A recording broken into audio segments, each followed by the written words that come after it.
Now We're live now. we are live to the internet. Hello, internet. I don't think they're going to say hello. We back. like Roy. We like Roy. Okay. Hello and welcome to episode number 884 of the Player One podcast for Tuesday, October 31st, 2023. It's a spooktacular episode of the podcast. We have ready for you tonight. Actually, I don't think we're doing anything. I was going to say. At all. I don't believe so. the only thing spooky is how 10 spooky vanilla games. this episode will be. You put together a list? Yeah. Okay, go ahead. What are they? Number 1, Resident Evil. Number 2, Resident Evil 2. Oh, Number 3, Resident Evil 3. I think I see a pattern developing. Number 4, Resident Evil Code 5. Veronica. Oh. Number 5, Resident Evil 5. Number 6, Resident Evil 4. Oh. Number 7, Mixing it up. PT. Number 8, Resident Evil 7. Number 9, Resident Evil 8 Yeah. Village. And number 10, It's Village. I see. Haunting, Village. starring Poltergeist. Oh, yes. Question for you. Do you think Konami will ever repackage PT and release it as a paid-for game on another platform at a later time? Zero chance. Zero chance? You think? You Yep. really think? Yeah. Zero chance, but at one point I said there would be zero chance that Sonic the Hedgehog would ever appear on a Nintendo system. So It's a low chance. never say never in this I'm crazy saying never. industry. Never say never. No.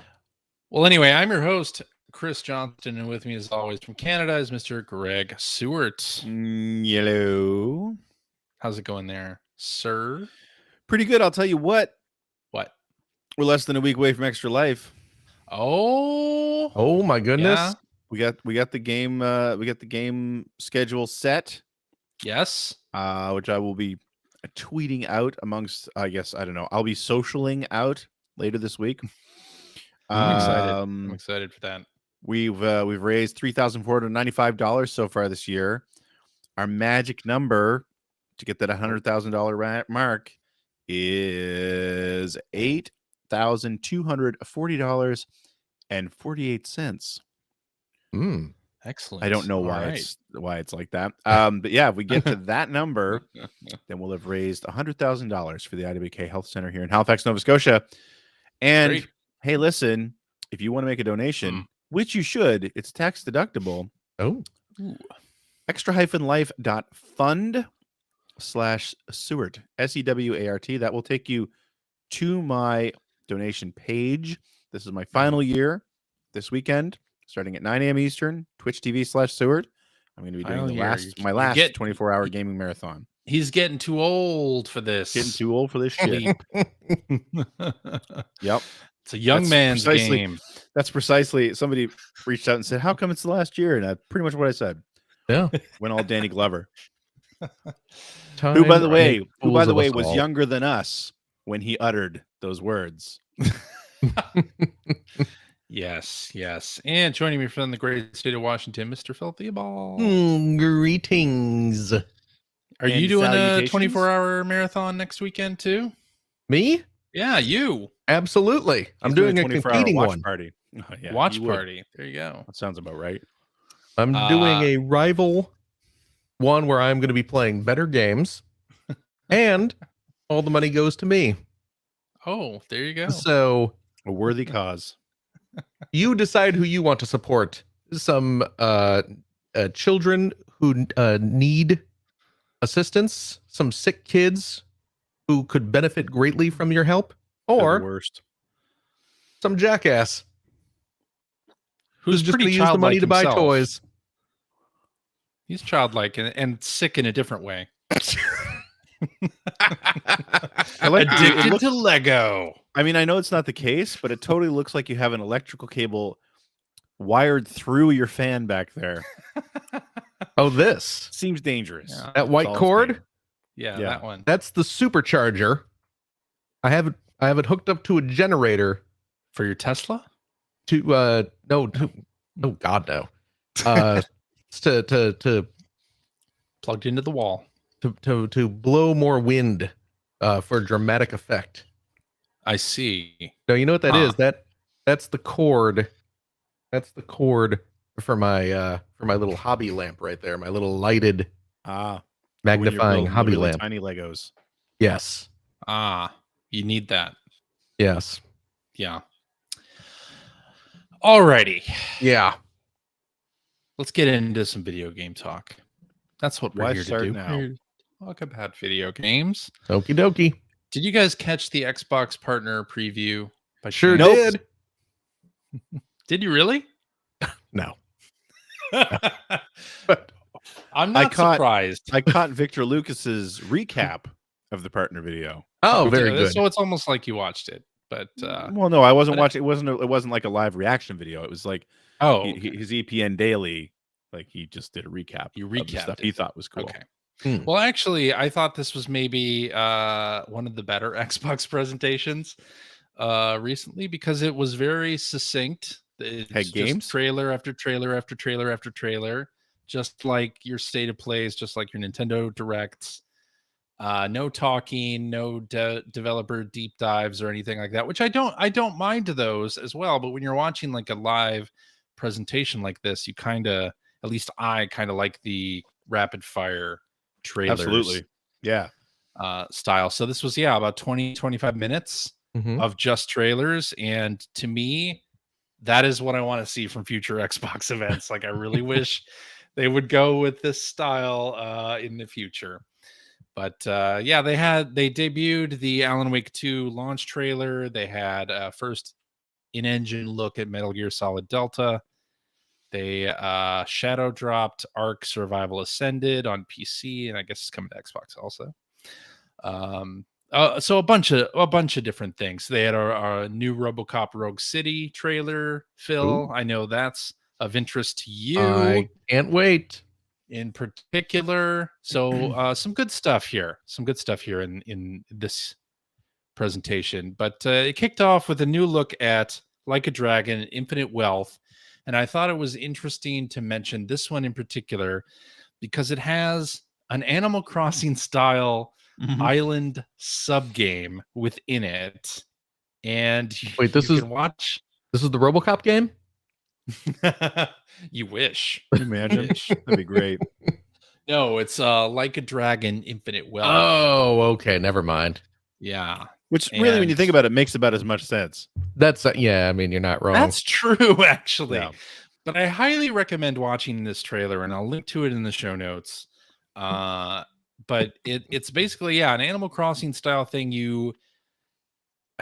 The trailer shows Ichiban riding a dolphin to this island. Like that's a separate part of the game, apparently. But this whole thing, if this was its own game, I'd be happy with that. I might have to check it out anyway, just because of this. But yeah, you basically like build up this island. You do a lot of the Animal Crossing style tasks like fishing, and you can build furniture and like create your living space. And then you also can build like a town around the island as well. And of course, since this is a Yakuza game, some baddies show up, and you have to dispense some justice upon them. So yeah, but there's some really funny animations of Ichiban making furniture and such in this trailer. Highly recommended. Anyway, I'll drink to that. yeah, I mean, I've never finished a Yakuza game, and that'll probably continue on. You've never finished any? Have you played many of them? I've played like 4 different. Oh, you played more than different Yakuza games, and I always just kind of drop out. Really? There's a lot to them. There is a lot. There's always a lot to them. I don't know. Like if I only ever finished Kiwami. But I mean, I found that if you just sort of critical pathed it after a while, it go by pretty fast. Yeah, but isn't the side stuff the meat of those games? You know what though? Well, that is true. In Kiwami, I don't know that I would say that. Oh, really? Yeah, I mean there is a lot of side stuff in there, but there wasn't a lot that it was fun. fun Mhm. distractions, but I don't know that I would go out of my way to do a lot of it. It was more like, well, oh, I Kiwami's haven't the been in this remake of the building. first game, right? Yeah. So So I need maybe to they get hadn't back into that series, but maybe and they Like a hadn't Dragon, developed all that side stuff yeah, yet. and Like a Dragon looks fantastic, but I want to play that before I touch this one. So Like a Dragon Infinite Wealth, because now the series is just called Like a Dragon in general. well, it's split, right? Because there's Judgment or Last Judgment or Lost Judgments. Lost Judgment. Yeah.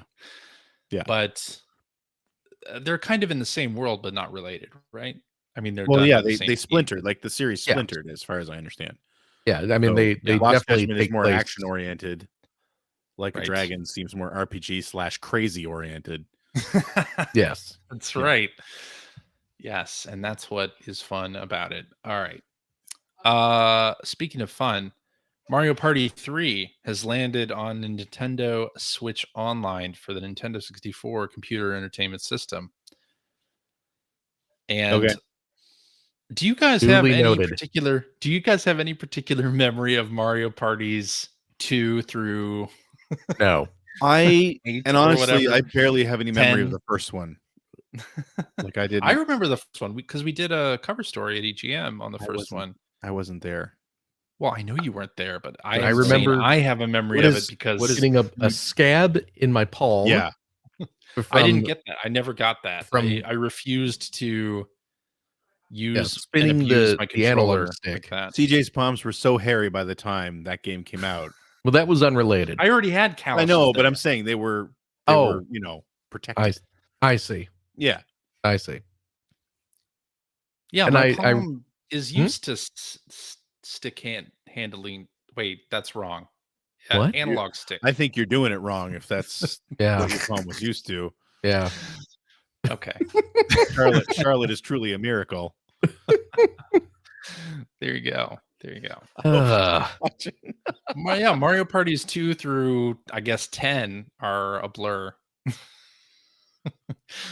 You could have fooled me that anyone think- had any real different thing. I think Mario Party 5 was the only one I actually bought on GameCube. I think I played 2 because I was at Ziff Davis at the time. I Okay. think so. I would have. Yeah. Whatever one it was, 2 or 3. Whatever one came out on the N64 after 1999.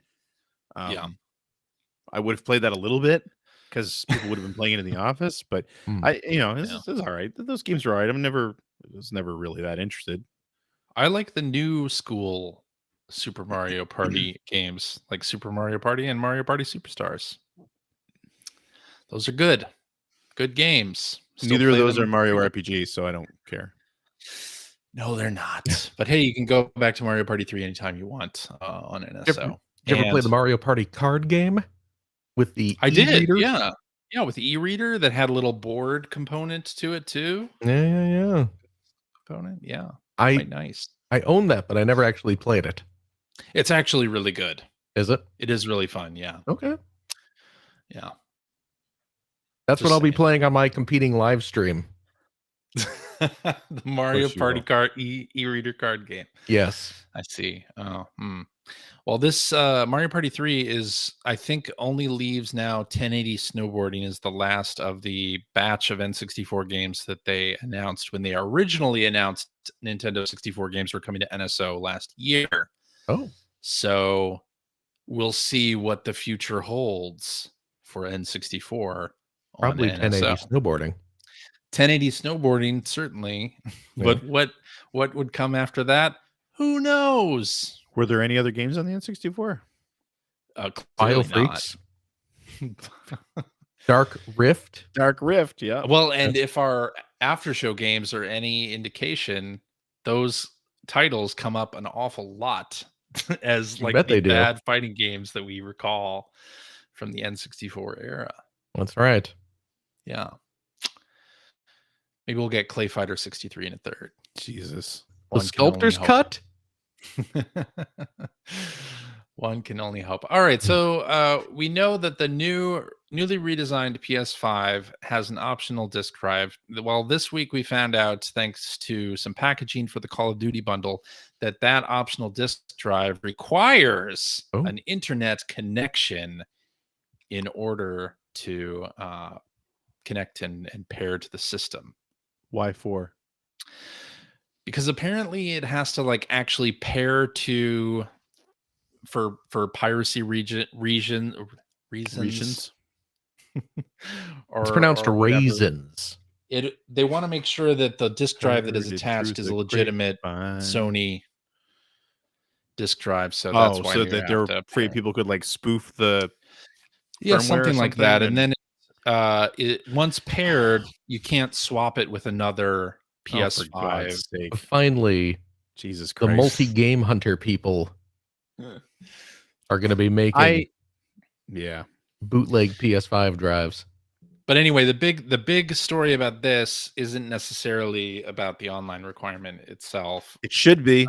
It's about preservation concerns, because whenever anything like this comes up, it's about preservation, right? Where sometime in the future, maybe this online connection to connect will be turned off, and then you won't be able to pair it. But since you can only do it once, and at some time in the future, Sony's going to stop selling PS5s, does it really matter much? I don't know. So then, does that mean that if for some reason your drive fails, or you're like there's you can't a whole bunch of hoops to jump through to? Yeah, I imagine so. Mm. I will assume that Sony came up with a plan should that ever happen. If your drive fails, you can get a new one that will just repair to the motherboard. I doubt it. But but who knows? Who knows? I don't I'm have not to worry saying about it. it. I'm not saying it'll be an anyway. impossible. Yeah, I'm not saying it'll be an impossible situation to fix. I'm saying that it won't be that easy. Yeah. Well, we'll see. We'll see. It's more in the direction of the all digital future, which I am all for, as you know. All right, so our last story here. I don't know if you have seen this before, It's but pronounced Sean.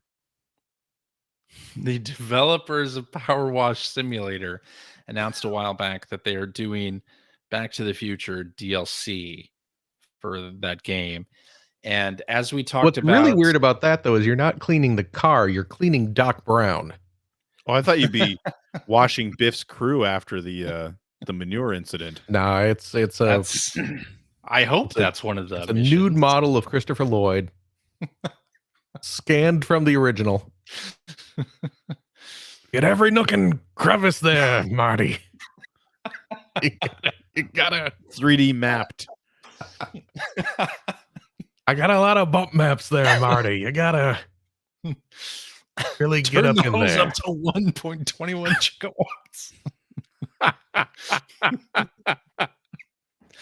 It's the only way I'll get clean, Marty. There's one spot you can hit for the Great Scott bonus. Jesus. It's right in the flux capacitor. Damn. We got CJ. We got CJ. Damn. Ready to fall off the chair. I love it. It's really hard to hit that. No, you have to change the nozzle too. It's really.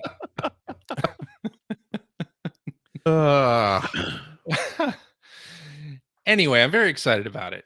Yeah, I'm a fan of Back to the Future. Any game that puts out Back to the Future DLC, I will buy it. Or any sort of DeLorean thing. Forza Horizon 5 Forza Motorsport has a DeLorean. Has a DeLorean in it, and I own a DeLorean in Forza Horizon 5. Rocket League had Back to the Future DLC. I have that. There was was the DeLorean or something that looked an awful lot like it was in Burnout Paradise, and I have that. Did you get the did you buy it 3 Hot times? Wheels? The Hot Wheels? Hot Wheels Unleashed? I think I do have that actually. Yeah. Yeah. It is called Hot Wheels Unleashed, right? It is called Hot Wheels Unleashed, yes. Yeah, so I'm very excited about it. I will be dipping back into Power Wash Simulator with the Back to the Future DLC for sure. That comes out later in November. I'm very excited. Get excited, people. Come on. Get clean. It'd be exciting. Yeah. All right. Well, that's it for news. Oh, not much happened because we're too Thank busy playing. Goodness, that's playing over. games. Yeah, and so we're into what you've been playing. Phil, why don't you tell us about what you have been playing? Well, what I've been playing is with my hot new action figure. Mm. You may, of course, recognize this fellow. That is Uh, Svengie himself, now available in action figure form. So I love it. I'm very Can you pleased. pull a string and does it say Berwin at any point? It doesn't, Aw. but he does come with a little rubber chicken accessory there. Oh, well, that's excellent. Okay. So I don't get. Do you have any like of a these cauldron you references. can put that in? Uh, The rubber chicken? I- I don't know. I don't. Just for fun. I don't. Okay. All right. And make no mistake, I did buy a second one to keep sealed Of course. because I love the way that you just like put that up to the camera. Like, right? I bought a second one. I bought a second one right here. Here it is. I'm very excited. I'm glad Svengooly's getting his due these days. Indeed. Well, you know what? You know what I've been playing, What's that? CJ, Mm-hmm. after your scintillating conversation about it last week. Yeah. I had no choice but to check out the hot new puzzle game sensation that is known informally as Watermelon Game. However, its proper name is Suika Game, Yeah. which translates from the Japanese to Watermelon Game. Imagine that. But for some reason, they did not bother translating the title Yeah. for the English release. Well, now it's known. It was a viral sensation, and now it's kind of known as. It's on the Wicked Game. TikToks. Yeah. It's a viral So- sensation. Since our discussion last week, in Yeah. which you explained that the game was in pure Japanese, even if you purchase it on the US eShop Yeah, that on your didn't. Nintendo Switch, they That updated the game. statement didn't age well, did it? Well, it's hey, It aged for like a day or two after. but hey, now It's it's in true. English. Now it's in Aged like English. bad They milk. updated it. It's in English. It's what was it? $3? It's $3. Something cheap. I bought it with gold points. I didn't pay anything for it. Yeah, I mean, most people probably. Well, I don't know. I have no basis for that statement, yeah. but I would imagine there are quite a few people that have $3 in gold coins sitting in their account right now. I have to imagine. Yeah, it's a cute little game. Yeah, it is. It's a cute little game. I was having some Matching fun fruit. with it. What's that? Trying to get two of the same fruit to touch. Yeah, that's what they should have called the game, Fruit Touch, because that's the point. Okay. And then they make bigger fruit. Yep. Your cherries become strawberries. Your strawberries become grapes. Just like Yeah. nature. Could have called it, how about them apples? How about them melons? Ooh. No? Well, now hold on. Pretty That's sure I had a different game. magazine article called that when I was younger. That's the different subtitle kinda- for the next Gal Gun game, I think. Mhm. Apparently. But yeah, I picked it up. It's a cute Yeah. little game. It is cute. Is that Very only cute. on? Is that only on the Nintendo Switch?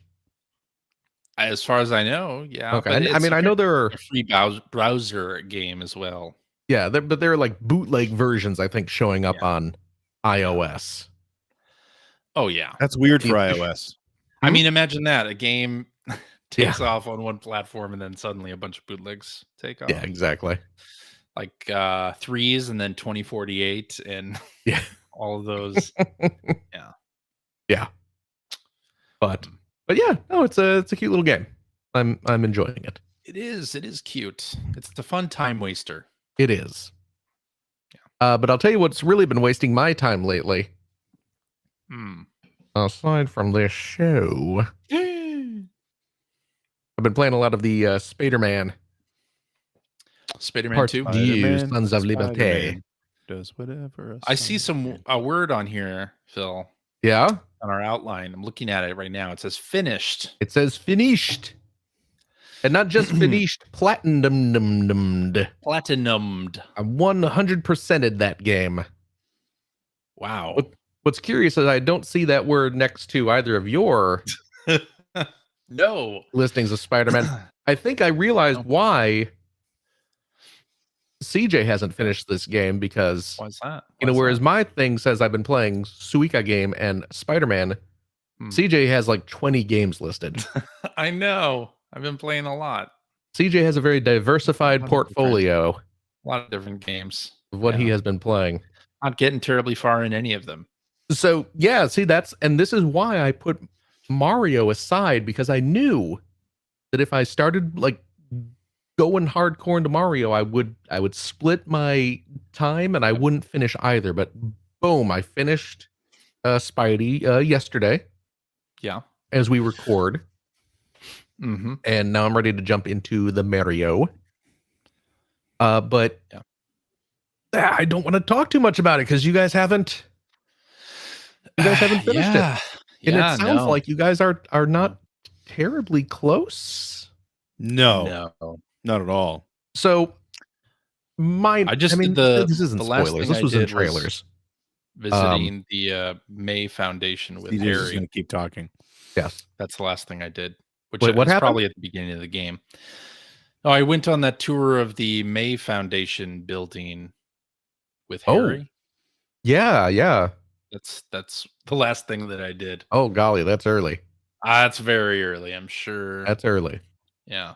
I did Cony Island, and then a couple of like there's another big scene after Cony Island. Yes. So I've done that. That's kind of where I am right now. Okay, so you guys are both very early. Yeah, last I checked, it was 28%. Okay.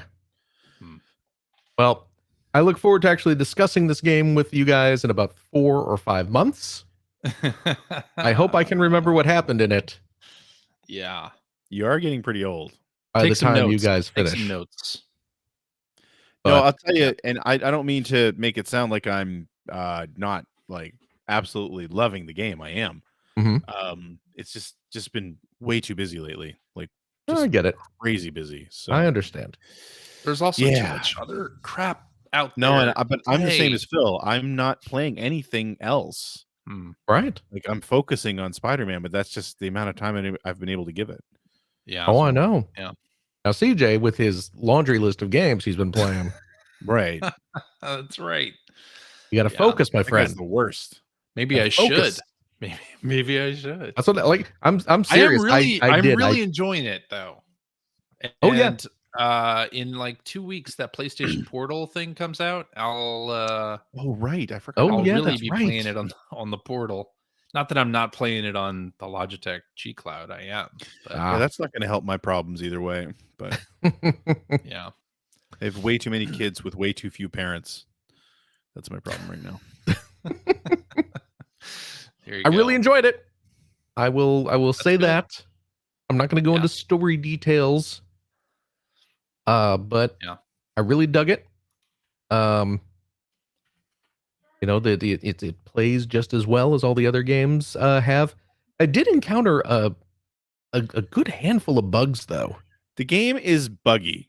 It really is. Really? Yeah, and it's like it's noticeably so. And I think more than the other two. I don't remember the other two being buggy at all. No, but yeah, there are a fair amount of bugs in this game. Like I was playing earlier this week. The first major one that I came across was after you actually, CJ, the missions you've just unlocked by touring that lab. Yeah. Like there are various missions that are denoted with like little circular leaf icons. Yep. So there was one where it was like a rooftop garden, and it was that whole like splicing genes together to create more productive plants. And so you're in this rooftop garden that you have to go find 3 healthy plants, and you have to like crawl around the top of this building to do it. And he just turned a corner and crawled right inside the building, and I couldn't get back out. Oh. And then there was another one, which is a mission I'm pretty sure you haven't gotten to yet, so I won't say exactly what it is, but it was one of the villains' lairs, and it was all underground, and there's a fair amount of like pipes and things like that. It was very industrial. And I ended up getting into it's a big stealth mission. Well, unless you screw up, of course. And at one point I screwed up and I was having a big fight, and it looked almost like there was collision there for an earlier version of the level where I happened to be on top of a fairly large pipe, but about the collision, like the floor was about twice as long as the top of the pipe, and like guys were climbing up on it and everything like that. Like it's noticeable. You don't have to be looking for bugs to find them in that game. Well, I had, I mean, weird little glitchy stuff where like, how you hold down the X button to rope and he turns around and goes the wrong way. No, it wasn't this. But you rope an enemy and you can, drag them around or pull them over to you. But somehow it targeted an enemy that was through a wall. And so my rope went through the wall and stuck to the bad guy, and then the game was like, nope, that doesn't go through walls. Better stop running everything. So I had to reset. Oh, it's soft locked. Yes. Okay, I thought I might have crashed out. And then I had towards the end I had a few you know what? Every now and again, if I was playing and then quit and just like exited out to the home screen and put the system in the rest mode, and then when I came back later to resume my game, the audio would get completely messed up. Like it would start making like kind of staticky, like really loud staticky glitchy noises over like anytime someone talked or indeed music played or anything. So I'd have to completely shut down the game. I got into the habit of, when I'm done playing, just shut it all down. And then I had a few weird like UI glitches towards the end of the game. One, I actually looked it up because it was, I thought it was putting the game into an unfinishable state. But it turned out other people were having this problem too. There's one point towards the end of the game where you get a new power, and it does that thing where, a bunch of enemies are charging at you and the game freezes, and it brings up the little, press these buttons to do this new move. Right. And then you're supposed to press those buttons and you do the move and the game continues. But when that little message pops up saying, it's like press L1 and square, suddenly none of the buttons on your controller would work. Like it just, nothing, none of the face buttons would work. I'd have to just hit the home button and exit the game, really. And it turned out the solution is to, like, once you get into that cut screen, start hammering on L1 and square to pull off the move before the message telling you to pull off the move shows up. Oh, really? Huh. Yeah, because once that message pops up on the screen, it locks your game. See, you're mentioning all this stuff and only validating my decision to take it slow on playing Spider-Man 2. I mean, maybe they'll patch that stuff. Patch that stuff. That sounds like something they would patch. And another like weird little UI thing where I had completed some mission towards the end of the game, and it was just like a random street encounter, with some bad guys. You fight them, and it, when you finish those, it brings up the little kind of a results screen, telling you what you've earned experience wise for that fight. The little what you've earned window came up and then just didn't go away. And so I'm running around the city with this results screen eating up a big chunk of my screen, but also it shut off the X button and the square button. Okay. So I couldn't jump or punch, I believe. Yeah. Which is, it's a little difficult skills playing a Spider-Man game, without being sure. So what I ended up having to do, because I really didn't want to, I could have just quit out of the game, but I ended up getting into another enemy encounter and then just dodging a lot to build up my special moves and then using those to defeat the bad guys. And once I did that, it brought up a new results screen, which wiped the old one off. and you're everything good got to back go. to normal. It's a buggy game, is what I'm saying. Yeah, you know, now that you're saying that, I've definitely seen. I definitely saw earlier in the game where we'll bring up like a tutorial window, Yeah, and then it just you do the thing it said to do, and then it just wouldn't disappear. I've had that happen as well. Yeah, Yeah, yeah. Huh. So buggy game. It's a it great is game. I mean, most games are buggy games, obviously, at this point. Yeah. Not to excuse it, it's just Right. kind of the world we live in. Right. But yeah, it's noticeable. Yeah. It's noticeable. Yeah. Not that the other two didn't have bugs. Somebody in the chat mentioned how Miles was pretty buggy too.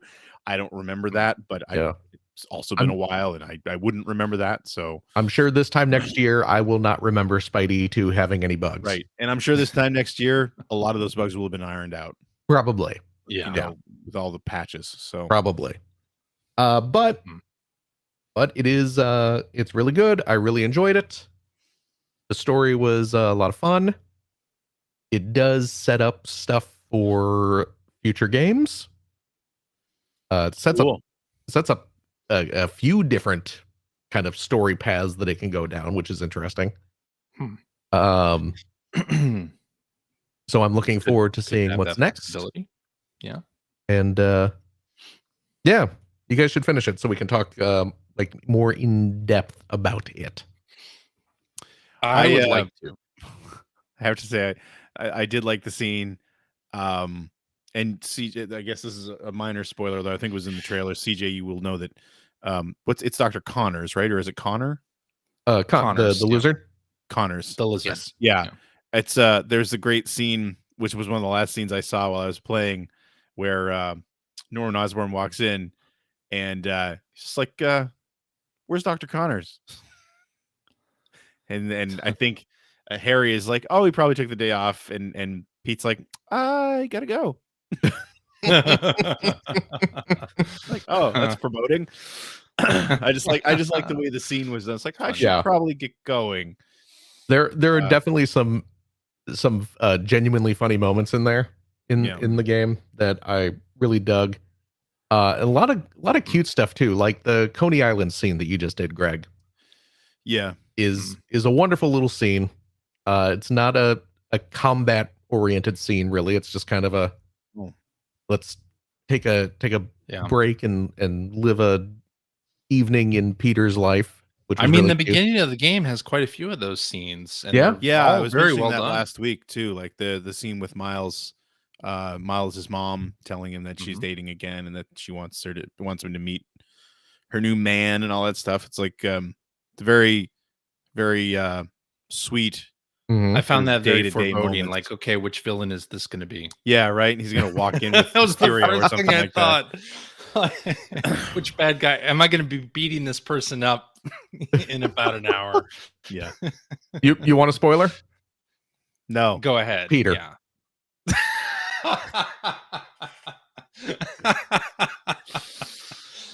Peter Parker and Mary Jane. He's two-time and Mary Jane. No, it's a polyamorous situation. Yeah. Yeah. You're gonna say J. Jonah Jameson. That would be great. Now, who knows what the sequels will hold? You know, it's the multiverse. The multiverse. But and you know the one of the as you play through the game, it opens up a bunch of sort of side quest mission strings, like the one Greg was talking about, where you do the little puzzles to create plant hybrids and that sort of thing. One of the strings of missions is they call it the Friendly Neighborhood SpiderMan missions, and those are more just as the name implies, you just going around New York helping out regular folks, without super villain shenanigans. Yeah. And those are they're all like little kind of self-contained stories, and they mix up the gameplay a bit in some of those, and they're really cute, they're really charming. Some of them are surprisingly emotional, and part of me is like, I kind of want a game that's just this, just little slice of life. Pete and I kind Miles of- helping out people around town. I kind of Yeah. love how so many of Miles' side quests are centered on Vision's Academy. Yeah.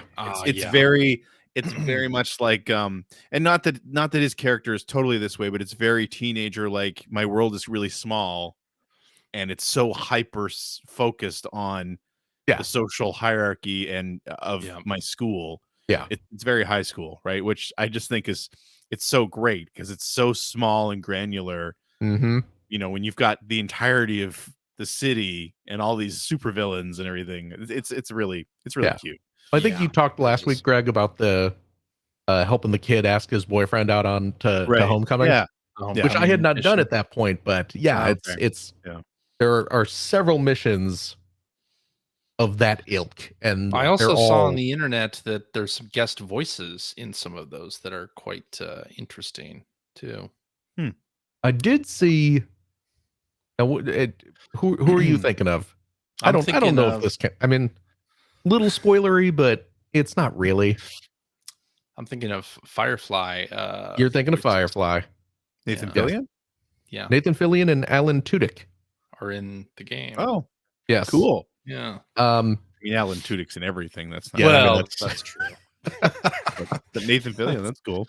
They do they have us, and I had no idea it was them until I saw their names pop up in the credits. Nice. And it's like they're not even like, I don't even know if they're named characters. Because they're just listed in like the additional voices. You know, you have this huge, reel of just names, and it was like the old Grand Theft Auto days. Oh yeah, right. Yeah. Sure. So I looked up who they are, and they're a pair of characters that are having like an argument with each other during one of the during the photo side quest. I don't know if you've seen that one yet.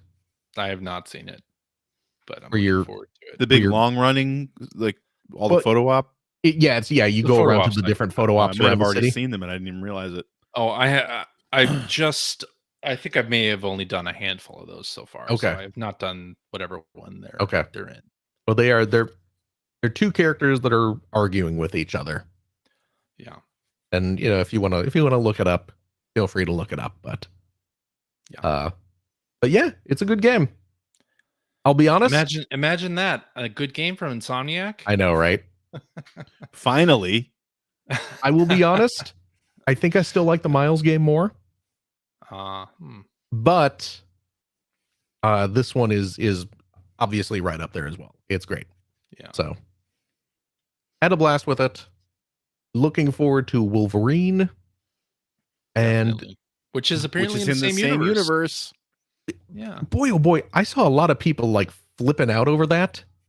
Yeah. I just kind of assumed that was going to be the case. I would as you well. Never know. I would have as well. I mean, you never know. You know what really got me kind of just assuming that was the obvious case here was that, like, and this is just me being a stupid toy person, but like Hasbro, they have their Marvel Legends line of action figures.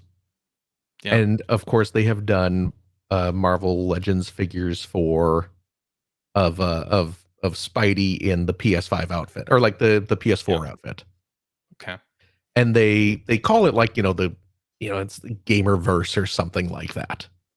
So they had some sort of very specific Insomniac video game terminology for what this figure is. So I just kind of assumed that, well, if they went through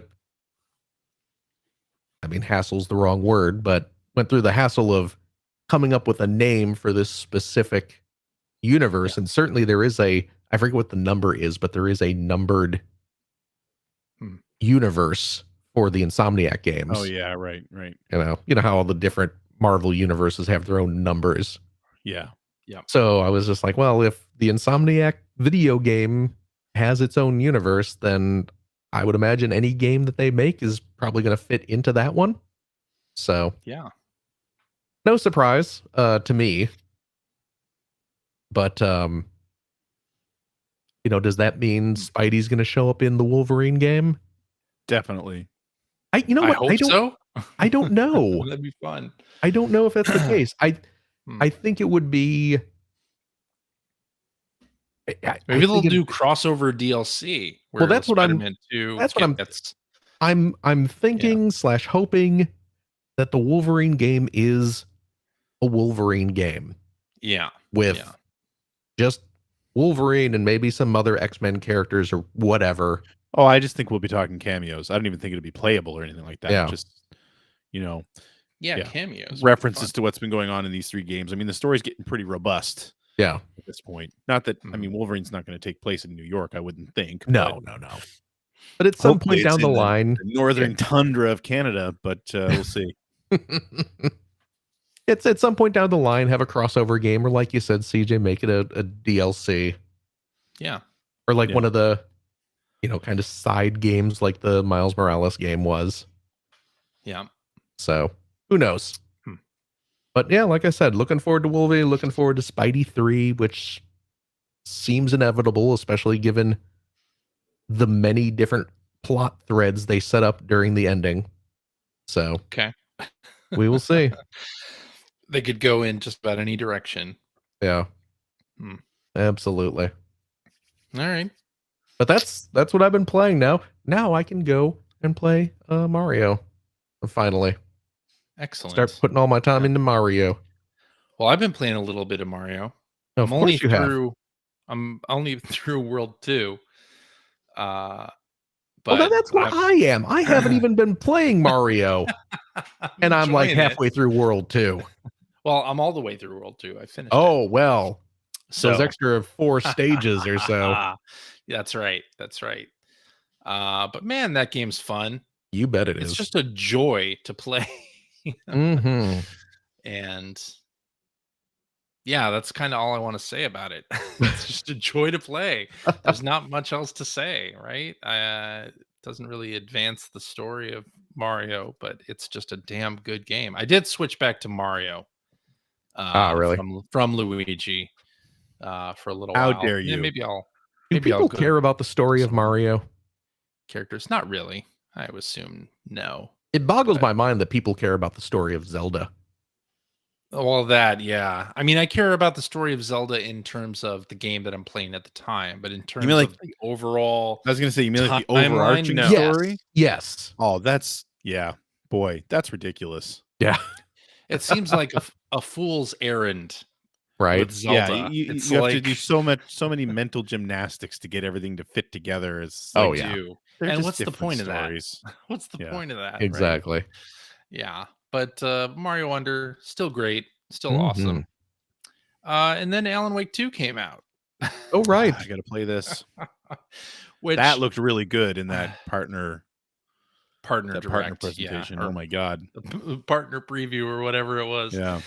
I called it Direct, which is what Xbox should call it. But anyway, so Alan Wake 2, that came out. I played through the first chapter of this. Holy crap. Alan Wake 2 looks great. Like, I don't know what it is. Remedy really makes some good looking video games, right? And I think we've seen this, as we kind of go through the generation, like the models of humans look better and the face animation looks awesome. And Alan Wake 2, it just like takes it up to a level that's just like, man, are these real actors that I'm watching, or is this in-game graphics? And there's some great stuff there. You start off the game as the first playable character is you're gonna get murdered. Spoiler alert.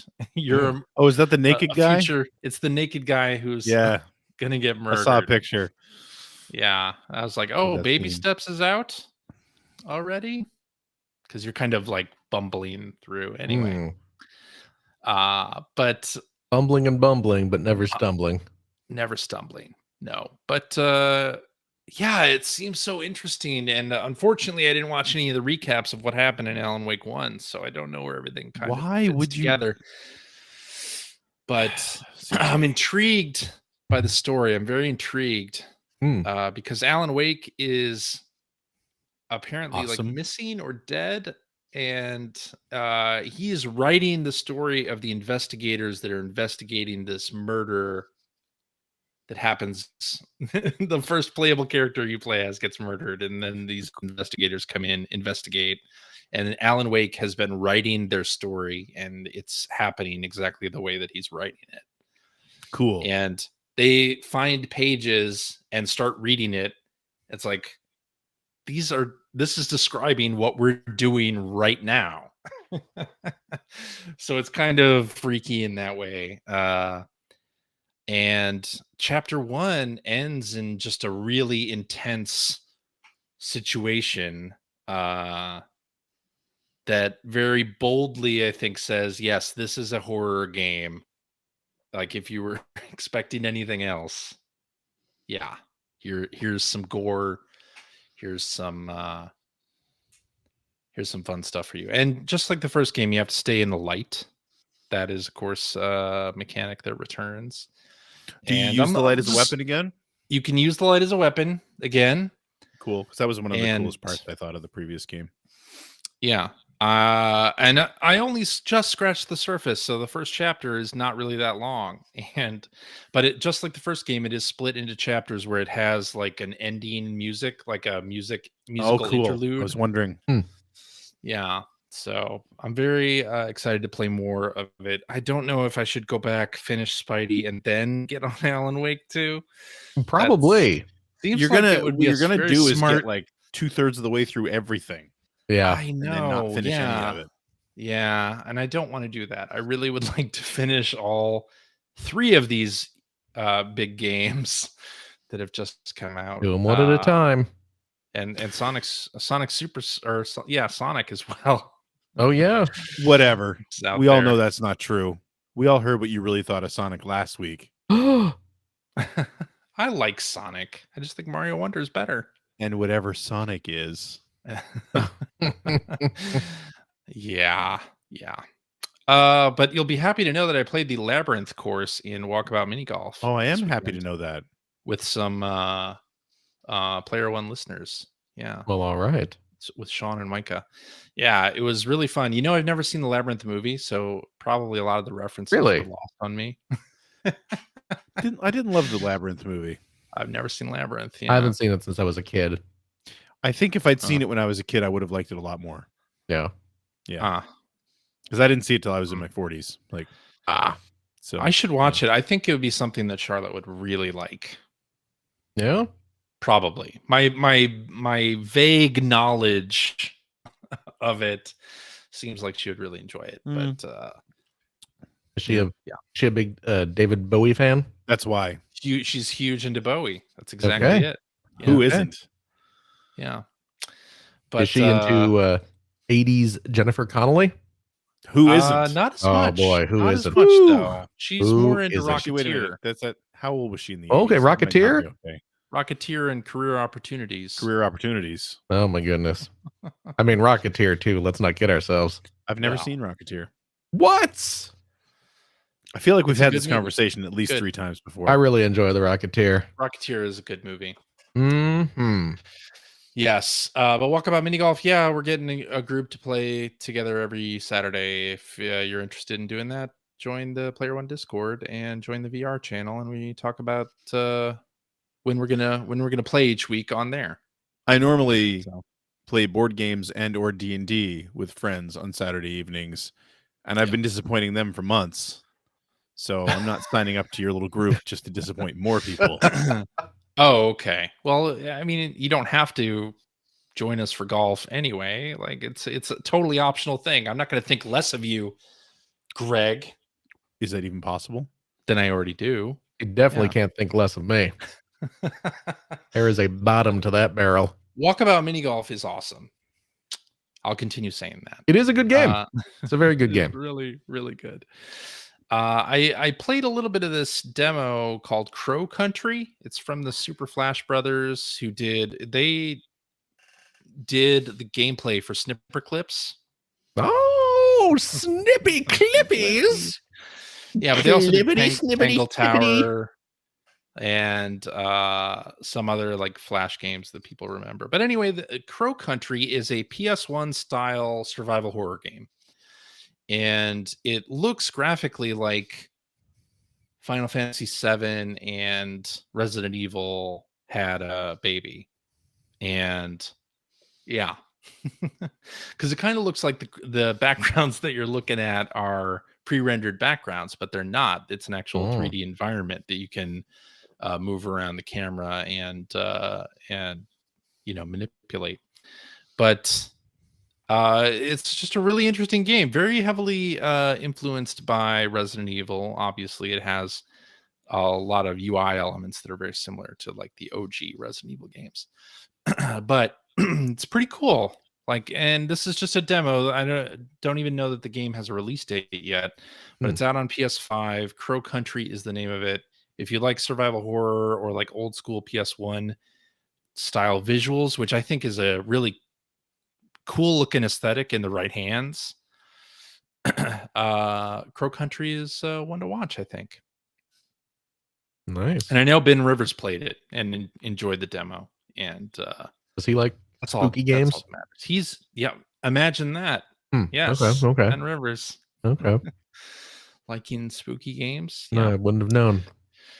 And then played a little bit more of the We Were Here series. So I've been playing through this with our good friend Mike, and playing through We Were Here Forever. So this is before we played the We Were Here, the friendship game. That's kind of a demo that they gave away for free for a month on PlayStation. Okay. And we're playing through now one of the paid versions that it was on sale for $5. So it wasn't, I guess it wasn't every other week. Mike talks about how you talk him into spending more money. Terribly expensive. Yes, I did talk him into buying this, but we're really having fun playing through it. It's a co-op adventure game, and the puzzles are like you have to do them together. Like you will be in an environment where you'll be seeing information that you'll need to relay to the other person so that they can solve their half of the puzzle and get out of whatever room they're in, or and they can be really elaborate puzzles. And it's a push to talk game, so it has voice chat, but you have to hold down the left trigger to just like a walkie-talkie to actually like communicate with your partner, and you can't talk over each other. So it can be first of all, I have to remember that I have to press the button to talk, and then the walkie-talkie lights up when the other person's talking, so that I have to remember not to talk when Mike is talking, so that I can hear what he's saying. there's a whole thing, but the puzzles are really fun and so far, and we're only like 20%, less than 20% through the game, and we've been playing for a couple hours now. But yeah, if you want a co-op adventure puzzle game to play online with a friend, I definitely highly recommend the We Were Here series. We're playing We Were Here Forever, which is it has been really fun. But there are a couple of them, and they're usually on sale or available pretty cheap. The first game is, I think, even free on Steam. So if you want to try that. And Neato. That's it. That's like all I've been playing so far. I should focus on Spider-Man 2, apparently. But Greg, good. Tell us about what you have been playing, sir. So I actually wasn't playing this week. I finished it a couple weeks ago, and I just forgot to talk about it on the show. But I had been streaming Police Knots, the Hideo Kojima joint. I guess you call it like a spiritual follow-up to Snatcher, I think is how most people look at it, although it really has nothing to do with Snatcher. Yeah, it's a graphic adventure that was on the Saturn and PlayStation. Came out in in the late 90s because it was on the Saturn and PlayStation, like I just said. And for a long time, it was the subject of a translation patch that was being worked on for what felt like forever. It was done many years ago, and I just never ever got around to playing it. So I had recently played through Snatcher as part of a bonus goal for Extra Life this year. And when I was finished with that, sort of the chat and I agreed, hey, we should play through Police Knots, because none of us had ever played it before. Not on us, some of us had, but most of us hadn't played it before. So it was interesting to play, because unlike Snatcher, where it was on the PlayStation and Saturn, a lot of full motion video in there. But the thing with Snatcher, if you'd never played it, it's basically Blade Runner meets Terminator. Is really what that game was. More Blade Runner than Terminator, but and this one is basically Lethal Weapon in space. Which I'm a huge fan of those movies, with all their problems in modern times. There's a lot in those movies that doesn't stand up to modern scrutiny. But yeah, it's basically you're playing as Riggs from Lethal Weapon. Jonathan Ingram is your character's name. You were one of the original Police Knots, which is exactly what it sounds like. A group of police officers from all over the world who were part of a core group that went to space to sort of be the forerunners of the space station, that where the whole game takes place. And then Jonathan had an accident years ago where you're stranded in space in a capsule that kept him alive. So it's very Ellen Ripley. Again, it's a bit of Aliens in here. And then he's woken up, I think, 30 years later. And then the whole story takes place with him going back to the space station. He comes across his widowed wife, who was remarried. Her husband's missing. She gets murdered, et cetera, et cetera, et cetera. Anyway, and I really had always wanted to play it because I'm such a huge fan of Snatcher. I have to say that it's not. I don't think it's as good as Snatcher. I don't think it has as good of a story, but it's still pretty interesting. The story beats they get where you can really see the Lethal Weapon inspiration. I love. So your main partner, who was also an LA cop, is, I forget his name now. Now that I was about to start talking about him, I completely forgot his name. Hang on, I'm looking this up. Ed Brown. It's a little on the nose, but yeah, Ed Brown is too old for this shit, and you guys team up and go through this whole sci-fi story where it's Kojima trying to make a point about how humans shouldn't live in space, basically. There's one thing that I really loved about this too. There's one musical track in particular that absolutely replicates. If you're a big Lethal Weapon fan, which I am, Eric Clapton did the music for, I think, at least the first 3 movies, and there's a couple of chords that you get in the music in this game that it clearly is inspired by his music, which is great. But the reason I wanted to bring it up more than anything else is because so we were always like subjected to, like Kojima kind of became a name here with Metal Gear Solid, right? Yeah. Not that there had never been a Kojima game before that. Obviously, Metal Gear on the NES was a version of one of his games. Yeah. But that's what pushed him into right the public eye. And those of us who had a Sega CD and played Snatcher, we had experienced Kojima, but it was, I don't want to say censored because that's kind of bullshit. It wasn't really censored. It was edited for content. Snatcher, things like the nudity was covered up, and the 14-year-old girl that the main character leches over, they raised her age a little bit, so it was a little less creepy. Not much less creepy, but a little less creepy. And so having experienced Snatcher when it was new, and then of course Metal Gear Solid came out, and he sort of was going full on Kojima at that point. It was really interesting to play Police Knots because it bridges the gap. Like you can see him just sort of building up his Kojima energy in this game in a big way. Plus the shackles are off because, of course, it was never localized officially. So the things that probably wouldn't have flown had it been released here, obviously haven't been edited. To the point, I think probably the most Kojima scene ever, when Jonathan is going from Earth to this space station Beyond Coast is what the space station name is. He's in a plane, a space plane shuttle, basically.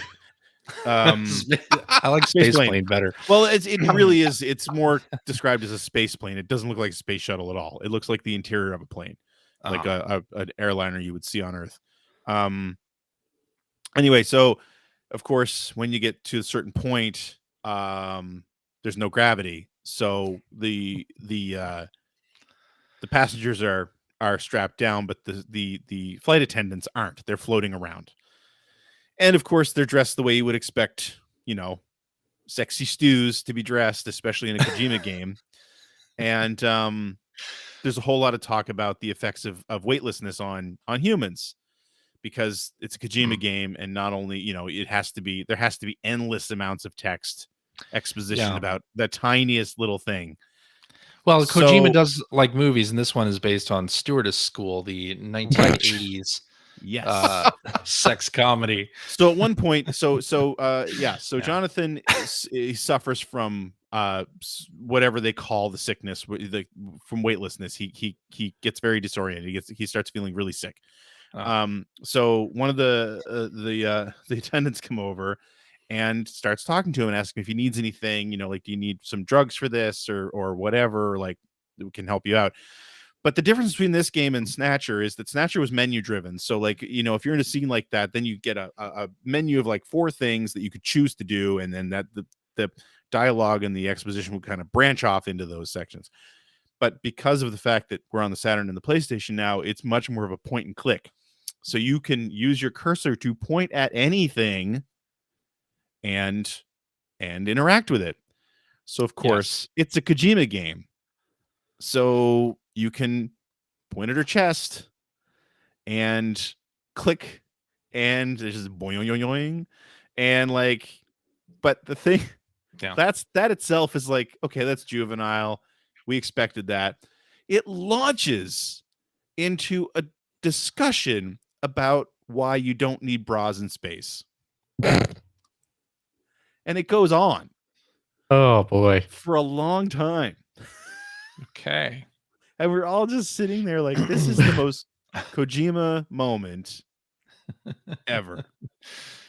But was it a good explanation? Yeah, I was convinced. Were you ashamed of your words and deeds?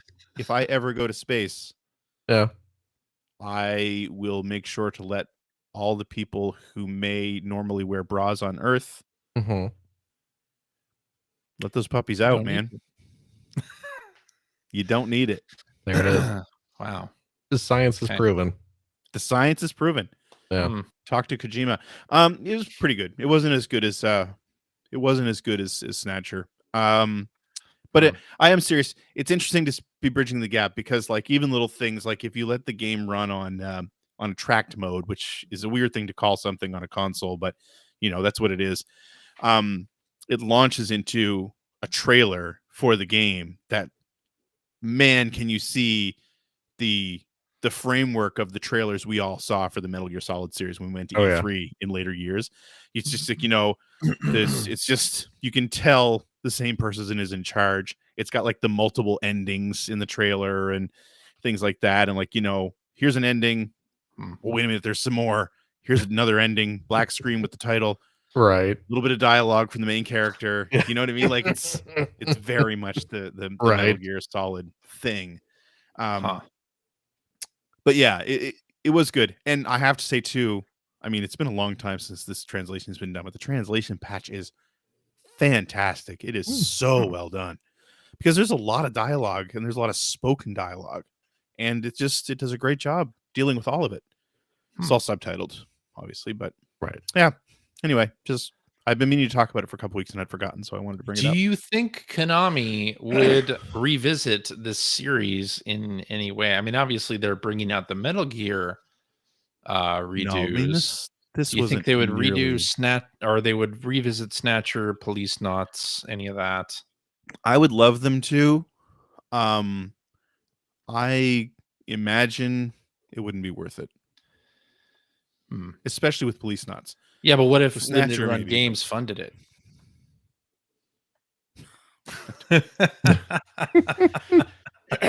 You I say mean, it you know, wouldn't if be they worth licensed- doing. You wouldn't make any money doing it, but you forget that plumbers don't wear ties. Is currently, obviously, that's not a Konami But game. the difference is, of But- course, Plumbers Don't Wear Ties was created in English. Oh, that's true. But still, Have you If played you're- Plumbers Don't Wear Ties? no, I haven't actually. Okay, so I have so not. thing to know about that game, and I Uh-huh. think the release has more to it. It's still images. It's Right. still images. I did hear about It's that. a Yeah. series of... It's a slideshow with Yeah. voiceover. Yeah. But Limited Run is doing stuff like they're helping with gimmick games, Mhm. etc. Like getting those like brought over. Like if you start looking towards the future of okay, what could they bring over that is Right. influential or somewhat important? Snatcher, I could see. Obviously, although the Mystical Ninja curious games. about Snatcher, we I could didn't see. get Although in the curious US. about the voice rights, the acting rights. Hmm. You know, who knows what those are. That's a The good same thing for point. Police Knots. I mean, you could license the patch if the group was willing to do that, maybe. But then again, what are the voice rights like for the actors that voiced? Because there's a lot of spoken dialogue in that game. And then the flip side of that would be, well, let's re-record all of it. That does not seem viable, even for Limited Run. No? Like, Okay. All right. it just... I mean, I'm sure it would. I you know what? I would buy physical copies of those if Okay. they were released. Hold on, I'm going for to modern tweet consoles. Josh Fairhurst. I'm sure they're on his radar, and maybe I'm wrong. I'm Hey, sure we they might- are, We might, right? get, we might get an announcement, but I would be shocked. That would be cool. Like I imagine that like a lot of those influential sort of cult games from the 90s, now that you have a lot of people who grew up during those times in positions where they could do things with those games, Yeah. right? Mhm. Like I have to wonder if we won't start seeing some of that stuff. I would You love it. never know. It It would It be would be great. cool. I would love to see. I mean, I never played Snatcher. I never played Police Knots, but I've heard you and others talk about how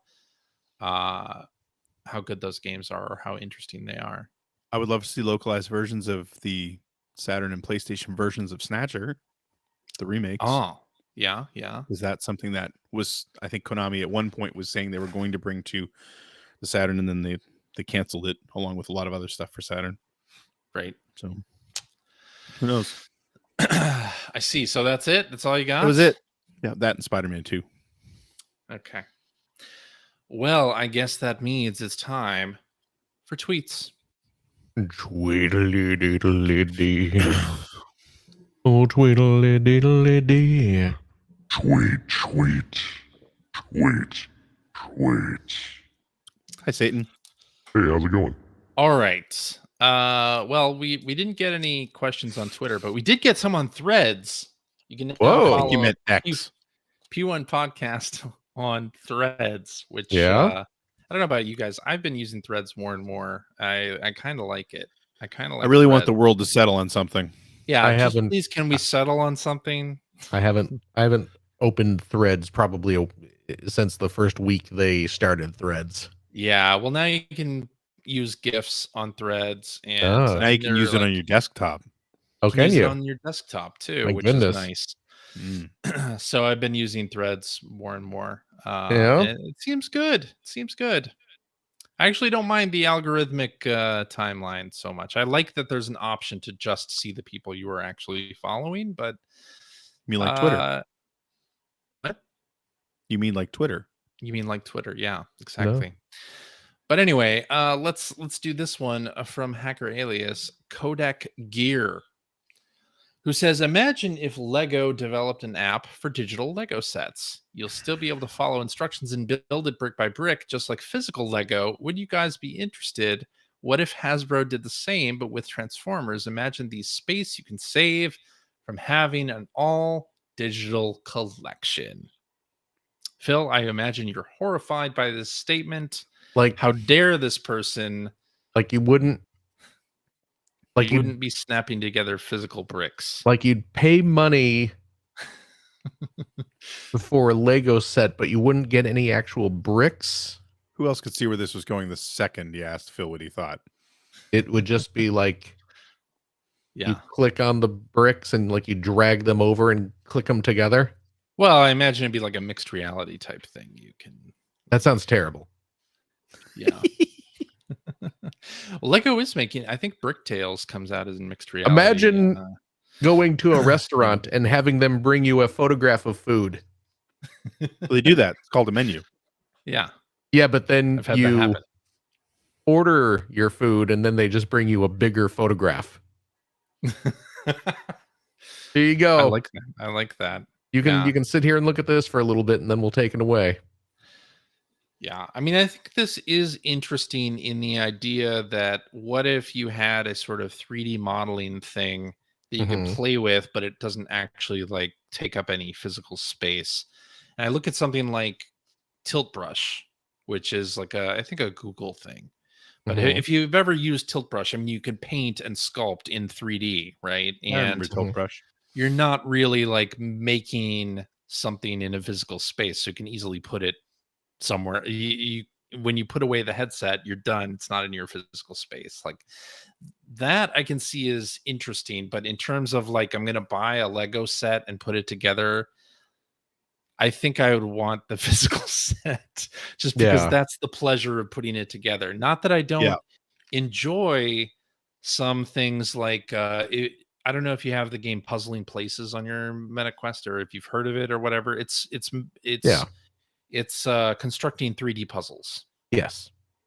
And it's actually really, really fun. And you can toggle how many pieces each piece of art is. So if you want to like really challenge yourself, you can split it into like 100 or 1,000 pieces and really like dig into it versus 30-piece set or whatever. But and sometimes those are exceedingly chill and fun to play with. But I think that it would be interesting to be able to experience something like, say, that Millennium Falcon set that I will never, ever build. Right. I mean, I don't even know if you can get it anymore, but it's well over $1,000, I think, Canadian. I don't remember what it was in the US. Like I'm never going to get to, so it'd be kind of neat to be able to experience putting that together virtually, but it would have to be so much cheaper to do that. And I think the fine placement of the bricks and stuff in the current VR setup and controllers, I don't think it would work. Not very well. Finger tracking is getting better, but it's there yet. Still not to the point. Yeah, you'd still have to have it auto snap together. Like I think it would be. We're not to that point yet. I think we will get there. I think we will get to that point. Oh, but we're not there yet. Eventually. But yeah, the enjoyment for me with building Lego is the actual tactile building of it. Yeah. Building of it.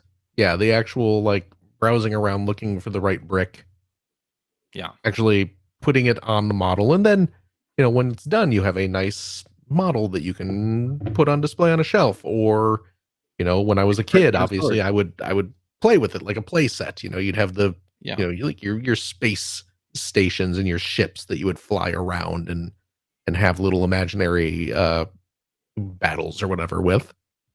Or like the bigger sets now, posing little minifigures all over and making little scenarios and scenes to have a cute display piece that you can put on a shelf or in a display cabinet, and people can look at them and be like, oh, cool. And that effect is lost when it's like, oh, hey, I just built this awesome Millennium Falcon set.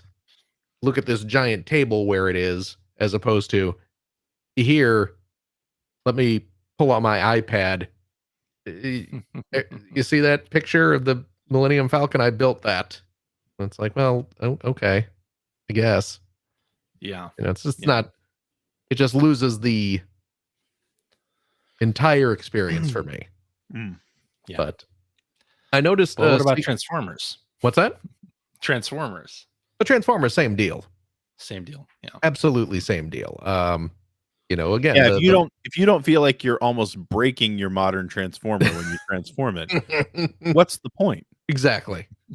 I mean, yeah, and again, the fun of the Transformers is actually having it in your hand and going through the actual transformation steps to get from one mode to the other, and then to be able to have them on a shelf and put them in cool poses and have them in a display with all your other figures. And yeah, that sort of thing just loses the appeal when it's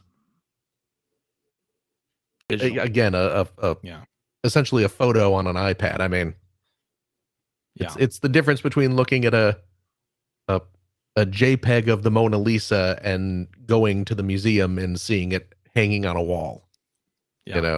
One's a more fulfilling experience. You bring up a point, something that I've always thought that we should have in VR, we should have more of, is tourism. Yeah. Yes. Programs for exactly that sort of thing. Like the Louvre as an example. Yep. Right. So many people will never experience that. Right. Yeah. Having it in VR.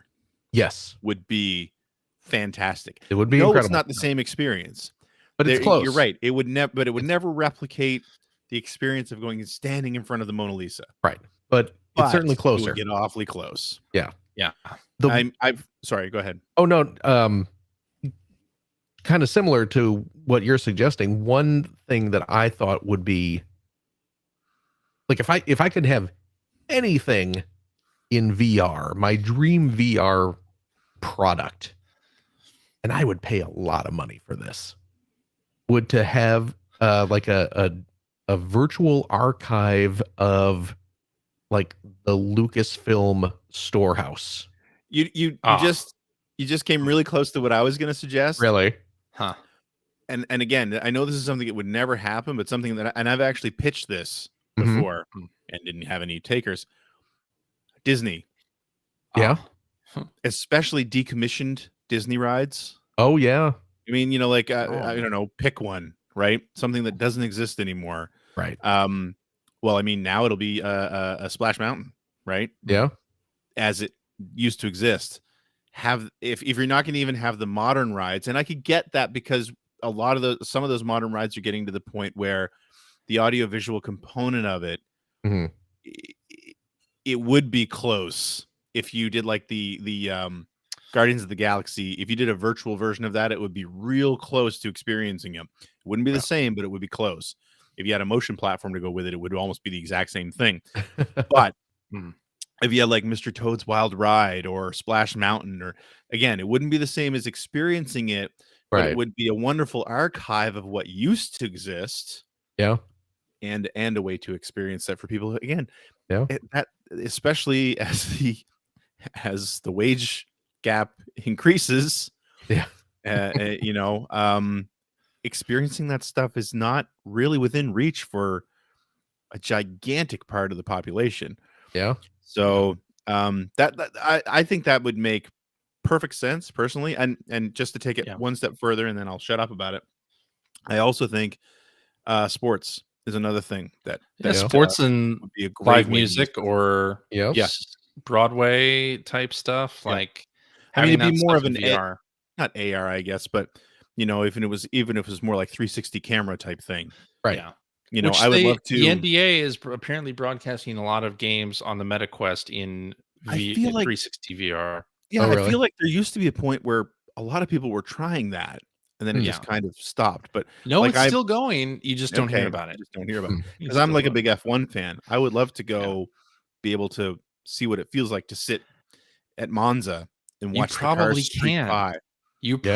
There probably is something like that available. I mean, could they mount a 360 camera in the car?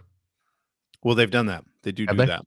And actually, one of the very first VR experiences I ever had was exactly that. It was a 360 camera that was sitting in a Formula One car, or Okay. at least an open wheel single seater. It was vomit inducing, but I'm talking about feeling like you're sitting in the crowd, Okay. Yeah, Yeah. having it in the stands somewhere. That would be great. Or where you could manually like switch seats around Absolutely. the track if you Yeah. wanted to. Which also, that would be super cool. further to that, It's got that would stuff be a has to great be in. sales tool. Hmm. Because say you're planning on spending the money, you want to buy tickets to one of these events. Yeah. Yeah. Here's what it looks like sitting in this section. Here's what you can see in this section. And I know you can do that online, but it's not the same. You do that in a web browser. It's not the same as having it surrounding you and being able to look around. Yeah. So, But yeah, anyway, that's it. I think Anybody we're getting steal to that any of those ideas? Let's get it done. go we're into getting to that point. You can where you'll have you'll be able to experience the Taylor Swift Eras tour in VR, and So that would have been it amazing. would be Yeah. huge. Right. Yeah. Yeah. go into, like I was saying, go into like the Lucasfilm archives. Just That'd be get sweet. super high quality scans of all the physical props, and just give me And the be chance able to just, like look at them and to just like at all angles. Mhm. hold one of the original X-wing models right in front of me and just turn it around and look at all Hell. the little details. Yeah. Even being able to go through the house in Skywalker Ranch. Yeah. Again, Yeah. not something most of us will ever experience. Although you know Right. what, having been in the house of Skywalker Ranch, it's Not to brag. not you know what, there's less Star Wars stuff in Oh, that I house. imagine it's Yeah. more about just sort of really seeing what what I mean, it's all about. it's a very nice house. Yeah. And Yeah. the library, oh my goodness, the library is beautiful. But like, yeah, when you like the main house, like when you walk in, like just off to the side, there's a little tiny hallway with a couple display cases with, a few, Mhm. it's got like Indy's whip and Yeah. Howard the Duck's guitar and some stuff from some of his other movies. But, the house itself is mostly just a rich Just a very dude's nice house. Yeah. Yeah. But Uh, no, yeah, that sort of thing would be incredible. And you know what? Real quick, I saw someone in our chat who said this: gaming by it's cutting off. Gaming by numbers says, I think a better idea, going back to the Lego discussion, would be an app that you store exactly what bricks you have, and it tells you what sets you can build and has the instructions like the bricks you physically own. There is, I'm going to say there this. is such an app. I haven't Yeah. used it. I haven't actually tried using it yet. But there is an app. I think it's called Brickit. And it's not a license. It's not like a Lego produced app. Right. But there is, I believe it's called Brickit. And what you do is you apparently dump out a bunch of your bricks. The camera looks at them, and the camera like can scan them even when they're in a pile and kind of figure out what bricks you have, and then like generate instructions based on what it sees. I have no idea.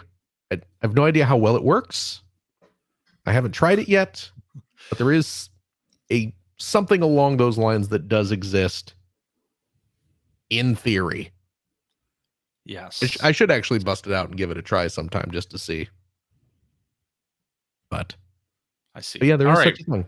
Well, let's do this one from hacker alias Insipid Ghost, who says, what are your game of the year titles you think we'll see winning at the Keeleys, IGN, GameSpot, etc.? Who's going to win game of the year from major media?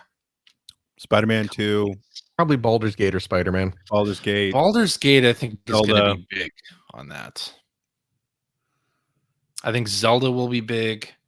Oh yeah, geez, Zelda was this year too. Tears of the Kingdom. What a yeah, year. No kidding. It's going to be one of those three. remake Resident probably Evil. won't. Final Fantasy You think? 16. No. I don't Yeah, think I'd be so. surprised if Final Fantasy 16 wins anything. I At would least, be at surprised least as game of well. the year. Yeah, I think Spidey and Tears of the Kingdom probably have the best shots Yeah. at it, honestly. But man, there's so many good games this year. I think Oh, the absolutely. problem is that you're only going to hear about the big games, and the smaller games that were released this year are going to get overlooked. But yeah, we'll see. That you'll find those games mentioned on podcasts like this one, or like other ones that cover indie games. Yeah. All right. Let's do this one from Hacker Alias Edge, who says, "What are the host's top 2 most desired games for the NSO Game Boy Advance library? I am flabbergasted Golden Sun isn't on there already." So I'm gonna say Metroid Zero Mission Oh, that's a good one. as one of them for sure, and then Drill Dozer. You're asking me to remember Drill Game Boy Dozer's Advance games. so good. Yeah, I'd like to see those on there. Yeah. Yeah, Drill Dozer would definitely be the big one that I would love to see. Yeah. Less likely because it's a licensed game. But the Astro Boy game. Oh my god, that was so good. The That would GBA be Astro good. Boy. That would be very Is- good. Omega Factor? Yeah. No. One of the best games on that system. It's a treasure game. Yes, it is. It Yeah. is, yeah. And what a treasure it is. It is, I mean, probably within my top 3 games on that system. It is It's great. really damn good. But I would like probably to- not likely due to licensing issues. I don't know what's on NSO for Game Boy Advance right now. Is Mario Kart on there? Super Circuit? Yeah. I think so. I think yeah. so. What about the F-Zero games? Let's see here. Because there were some. The reason I'm saying is because there was at least one F-Zero game that never came here. That's correct. There was That's right. one. That would be Yeah. nice to see. Yeah.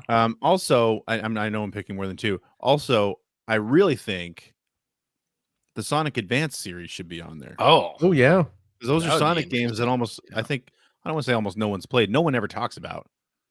And I honestly enjoyed never those played through games. them. I don't even know if they're that great, but I think they should be there. I enjoyed them. yeah. You know, That'd be that's a good shout. For sure. I know. Let's see here. I'm looking up a list of what's on here. And let's see. That Dr. Mario and Panel de Pon Tetris Attack double pack should be on there. Greg, Not though. Grandia Parallel Trippers. What? the one F-Zero game that's on there is the Maximum Japanese one. Velocity, That's the one that came out here. which was the first one that came out. One that- Right. So I believe there was a sequel that came out that never came here. There is, but I thought that was also more like visual novelty as well. Like it had, Maybe. I don't know. I honestly don't know. I just Because there was one called GP Legend, I believe, that came out Yes. here. that That came was- out here, did it? Okay. That was based on the anime. The anime, there it is. Okay. But it was still a F-Zero game. Yeah, yeah. Like, you But still there was, raced. I'm pretty sure there was an F-Zero game that did That we not didn't come get. out here. I think you're right. Yeah. Oh, Climax. Yeah. F-Zero Climax was not released here. There you go. Yeah. I see. And it is a We'll bring that out. yeah, it's still a racing game. It's not like a visual novel or anything. Oh, okay. You know what? Again, you know what? Cripes. What's the US name? Ninja Cop. Ninja 5-0? Ninja 5-0, yeah. Ninja 5-0. Ninja 5-0. It's I think the Japanese title is Ninja Cop. Or maybe that's the European Oh. title. Ninja 5-0 is a great title. Yeah, Ninja 5-0 is an excellent GBA game from Konami Mhm. that not a lot of people have played. It is prohibitively expensive, Yeah. and that would be a great addition to the service. Also, Yeah. licensing will prevent these from coming out. But there were a couple anime games. Dragon Ball Advanced Adventure, which was a kind of 2D side-scrolling beat 'em up type game based on the original Dragon Ball series, pre-Dragon Ball Z. That is really, really damn good. It has beautiful sprite work, great animation, and it is a fun game. And there was a One Piece game that was very similar to it, and both of those, I think they get overlooked because people assume they're garbage because so many anime-based games were, especially around that time. But yeah, Dragon Ball Advanced Adventure and that One Piece game are both really fun. But I can't imagine they will end up on any services anytime soon. I see. Oh, you know what? Speaking of, I started watching that One Piece, the live-action One Piece show. Oh, yeah? On Netflix. Oh my gosh, I kind of love it. It's good? It's actually a lot of fun. It's kind of good. Like I saw when they showed that first trailer, I was like, oh no, this is going to be bad. But I started hearing good things about it. And I'm like halfway through it. I think there's 10 episodes. And I've watched like 5 of them at this point. And it's actually really good. I'm really digging it. The vibes of the show remind me of the Speed Racer movie. Oh. In that it's like not afraid to be really stupid and cartoony. Mm-hmm. And it knows what it is, and it's very sincere about its corny messages of like, let's be friends and go on high seas adventures. Yeah. It's a lot of fun. I'm really digging live action One Piece. Okay. Mm-hmm. So anyway. There you go. I think that's a good place to end it for this week. Well, all right then. Alrighty, and that is our show for this week. Thank you very much for listening. If you have a question for us or would like to comment on something you heard, you can direct it to @P1 Podcast on Threads or any other social network that we happen to be on. And we also have an internet website, player1podcast.com. There you'll find our contact information. You'll find blog entries about Sega CD stuff from Mr. Greg Stewart. You'll find Generation 16 episodes as they happen. And you'll find show notes and links to all the things that we talked about during this and any episode, and a link to our Discord server where you can discuss this episode with us and our other listeners. If you like what you've heard and how... Wait, no. I skipped ahead. I skipped a whole chunk. Wow, you did. I did. Mm-hmm. Look, man. Shame on you. I've been staying up too late playing SpiderMan. I've clearly not been getting enough sleep. Clearly. If you'd like to subscribe, that's where I'm at. There you go. If you'd like to subscribe to the Player One Podcast, you can do so by visiting player1podcast.com or by loading up your favorite podcast listening app. We're also on Spotify. You can like us on Facebook. You can watch video archives of our show on the youtubes.com/P1 Podcast, or you can watch us live most weeks on the YouTubes, the Facebooks. Yeah. Yeah, the Twitch.televisions. Yep. And so to tune in for that, where we typically record our show every Sunday evening at 5:30 specific time. Just follow our many social media accounts to find out when we're doing our next live show. But typically, that's when you will find us. So please join us. And now, if you like what you've heard, and how could you? Head over to patreon.com/P1 Podcast. Throw a few shekels our way. I need to use your money to continue buying Lego sets so that Lego does not decide to start doing this all digital future where you can only create fake Lego sets. I have to keep convincing them that physical bricks are worth their time and money. That's not true. CJ will not let me spend the Patreon funds on Lego.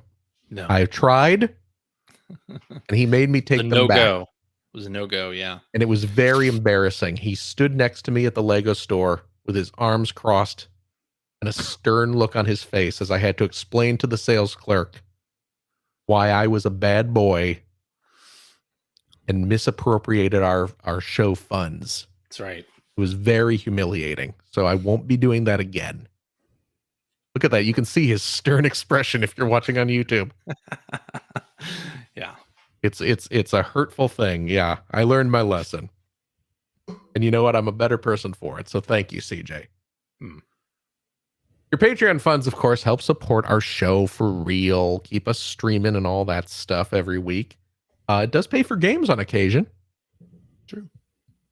It got us all copies of SpiderMan 2 That's correct. that I hope to be able to talk about one day. Glance. But I'll tell you what, we're not just taking your money. We're giving something back in return. If you are a Patreon supporter of the $5 tier, Cheap. you gain access to a special bonus episode that we record right after this, where we play games, crack wise, having fun, doing all the stuff we can't do on the regular shows. CJ, Yeah. do we have a Halloweeny game for this week? It's a super spooky after show. Ooh. This week, we're talking about dead consoles, namely the Mega Drive. Oh, the Mega Drive?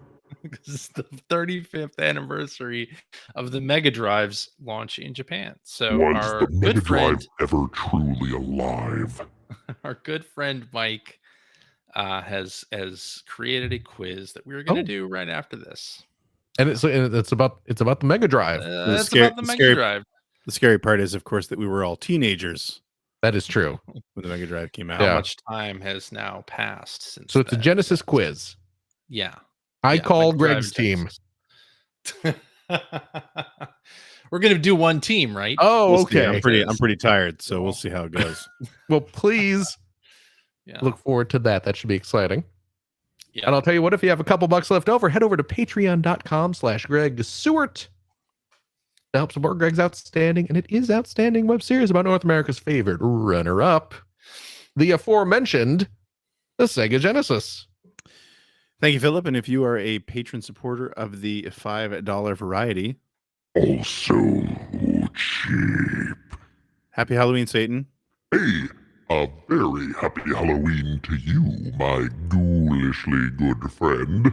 My daughter went to a Halloween party tonight, and her costume was awesome. I'll send you a picture of it. Was it Satan? No. Oh.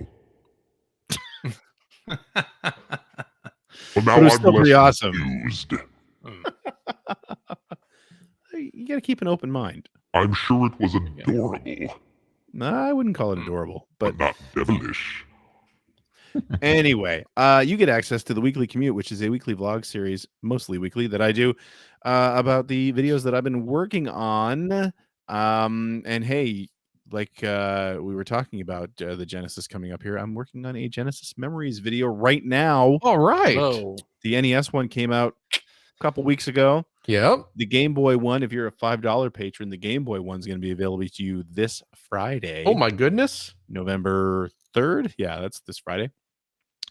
Speaking of this Friday and this weekend, Yeah. November 4th, Oh. 9 a.m. Eastern, my final Extra Life gaming marathon happens. We got to get to that $100,000 mark. I need your help.